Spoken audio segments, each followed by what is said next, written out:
இன்றைக்கி சாப்பிடக்கூடிய எல்லா உணவுப் பொருள்களுமே ஆபத்தானது. எப்படி சொல்கிறீங்க? ஏன்னா எல்லாமே வந்து மரபணு மாற்றப்பட்ட ஒரு சாதாரண நம்ம சாப்பிடக்கூடிய அரிசியிலேருந்து, காய்கறியிலேருந்து, வெண்டைக்காயிலேருந்து, கத்திரிக்காயிலேருந்து எல்லாமே இன்றைக்கி வந்து மரபணு மாற்றிட்டாங்க. இன்றைக்கி நெல் வந்து 150 நாளில் ஒரு நெல் உற்பத்தி ஆகிறது, இன்றைக்கி வந்து 90 நாளில் வருது.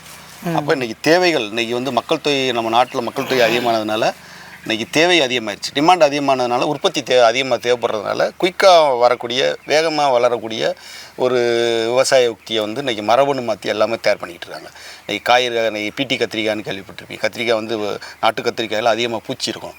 இன்றைக்கி வந்து கத்திரிக்காய் பூச்சி இருக்கிறது இல்லை, அப்படியே பெருசாக இருக்கும், பலபலன்னு இருக்கும். அது என்னென்னா மரபணு மாற்றிட்டாங்க. வெண்டைக்காயுமே அதே மாதிரி நீளமாக இருக்கும். நார்மலாக நாட்டு வெண்டைக்காய்ங்கிறது குட்டையாக இருக்கும், அதனுடைய டேஸ்ட் இருக்கும். இன்றைக்கி இருக்க பார்த்தீங்கன்னா நீளமாக இருக்கும் அந்த நாட்டு வெண்டைக்காய். அப்போ அது மரபணு மாற்றிட்டாங்க.